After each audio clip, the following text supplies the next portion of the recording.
What's going on, guys? Welcome to another episode review for Demon Slayer Season 2. This is episode 5, and with me, as always, I have Blue Spade. Mm-hmm. So this is the most action-packed episode we've seen ever since the new arc started. The episode starts off with Tengen.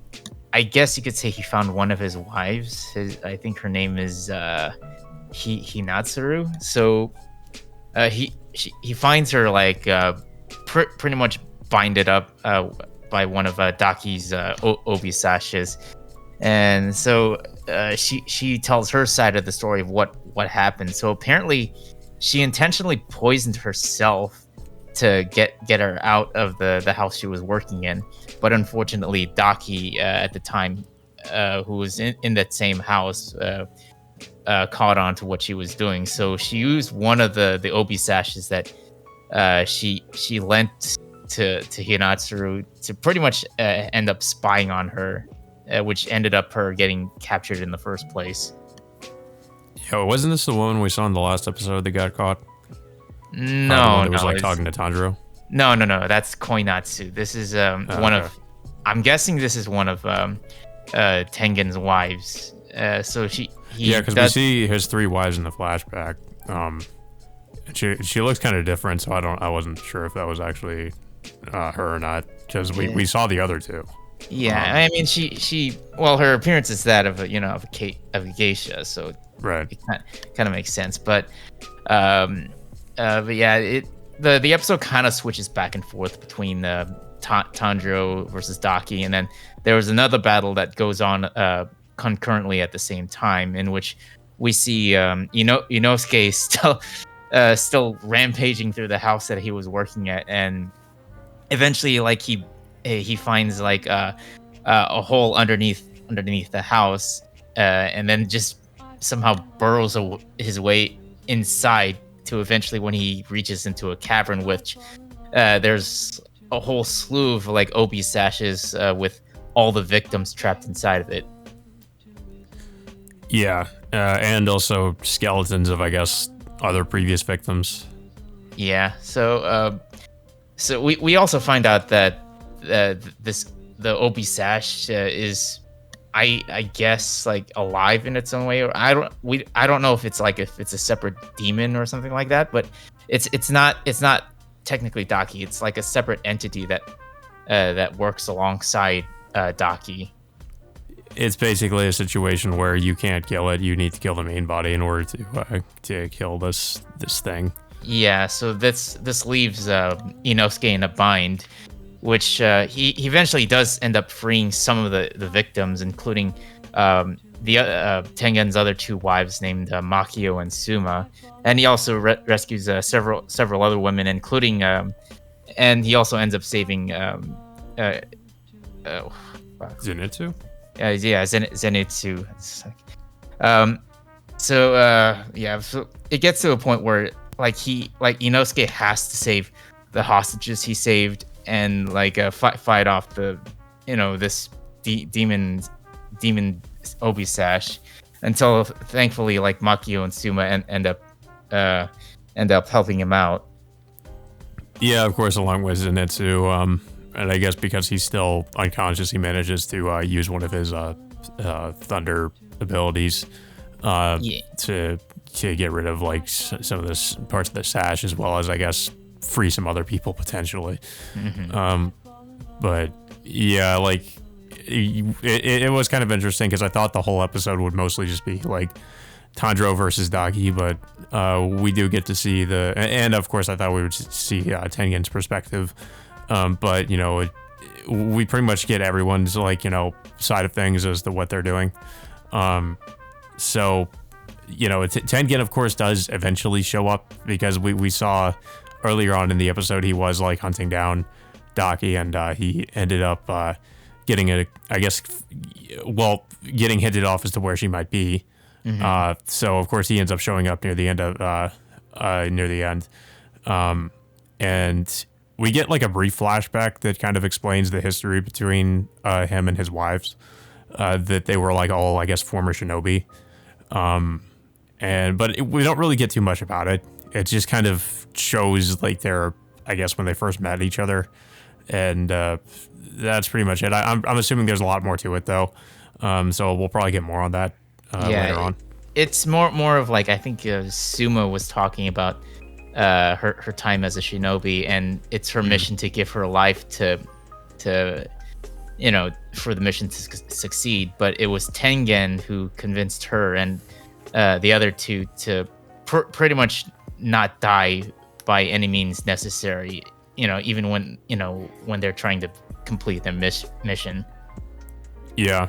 And meanwhile, like we do rejoin Tanjiro, like fighting Daki, and basically Tanjiro is trying to master the I keep forgetting what the technique's called, the Hinokami Kagura. Hinokami Kagura, yeah, the fire breathing technique. And we kind of see some flashbacks to where he was trying to train with it, but every time he would try to use it in training, it would fatigue him. But it also raises his body temperature. So he does try to use this technique, and without getting too fatigued. But of course, it ends. After he does try to land some consecutive strikes or slashes on Daki, like he does end up, the fatigue ends up catching up with him. So he has to use some kind of I guess breathing technique that somewhat rejuvenates him to the point where he can use that fire technique again. Yeah, but unfortunately, no matter despite the fact that it is powerful enough to go up against Daki, it's not quick enough to decapitate her, because no matter what Tanjiro ends up doing, Daki's speed is like too quick for him to catch up with her. So it gets to the point where he's literally on the defensive against Daki, like whenever she uses her Obi sashes against him. Yeah, like he did end up I think landing some hits mostly on her Obi sashes, but it's pretty much like for the most part been him on the defense against her, because he's not really fast enough to keep up.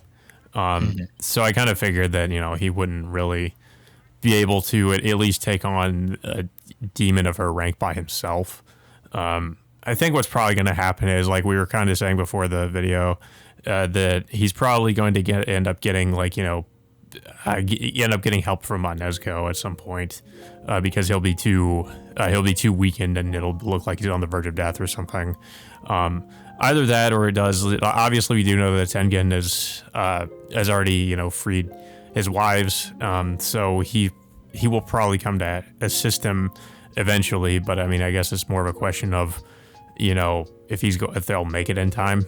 Yeah, because they're stuck in a cavern full of Obi Well, we sashes. do know that the ceiling was starting to collapse too, so they could somehow make it out of there that way. I mean, Inosuke got down there through like a tiny hole, but I think they'll probably get out of there through like trying to, I guess, breaking through the ground or something. Maybe I'm not really sure, but yeah, as of now they're still, I guess, technically stuck down there.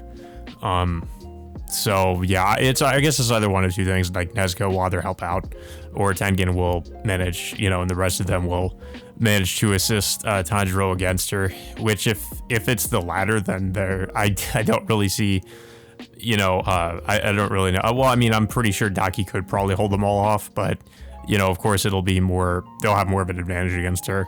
I feel like if Nezuko joined the fight, it would be a little bit more interesting, because Nezuko hasn't really had much of a chance to fight, well, I guess since, Mugen Train. So, it'll be interesting to see her actually do something.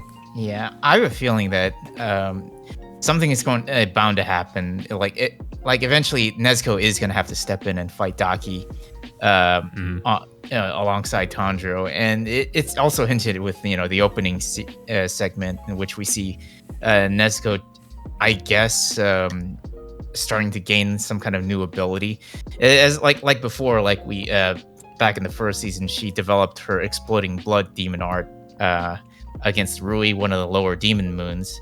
But it looks like it's gonna get to the point where obviously, like Tengen and the others are probably not gonna make it in time to help Tanjiro until then. So it looks like eventually Nezuko is gonna have to step in to help out her brother. Yeah, I feel like that's the more likely scenario. But yeah, I thought this was a pretty decent episode. It was definitely, there's a lot more happening because, in terms of just action. So yeah, I'm not really sure. Like, I mean, I know, like, obviously what's going to happen with Daki. They're probably going to, Nezuko or Tengen is probably going to join up with Tanjiro, and the next episode will probably be about them, like, fighting her. I think it's probably going to play out like that's. She's probably going to get, like, weakened or something. They're probably, obviously, I don't think they're going to kill her off. She'll probably get weakened, and she'll probably have to retreat. And then, like, that'll only be, like, their first and real encounter with her. Since considering she's, like, supposed to be, I guess, the main villain of this arc. So we'll probably, like, have another encounter with her. Or eventually, we might see Asuka show up again at some point, too. So, I mean, I guess it's likely he could show up as well. But yeah, I don't really have much else to say about the episode. I don't know if you have anything else to say about it. I think it was a good action-packed episode. Had a lot of good moments, showcasing everyone being involved, and including, like, finally revealing, all three of Tengen's wives into this episode. I mean, well, we only saw two of them in action, with one of them still being incapacitated due to her condition, but yeah, overall it's still a good episode, and definitely interested to see what's going to happen in the next one. Yeah, I mean, like, I also like how we got a pretty good feel for their personalities after they, like, right after they both get introduced. Like, one of them is not really a fighter, and the other one is just, I guess more, like, tomboyish or something. So, but then, like, the other wife he rescued, we really don't get much of her. So, yeah, I already kind of like their characters. I don't know, what did you think of them? Because I mean, we just kind of briefly see them in flashbacks and stuff. They're almost like the female counterparts of Tanjiro and his team. Yeah, just because, like, almost personality. I guess the black-haired one's more like Zenitsu, and I guess you could say the blonde one is a little bit like Inosuke to an extent. Yeah.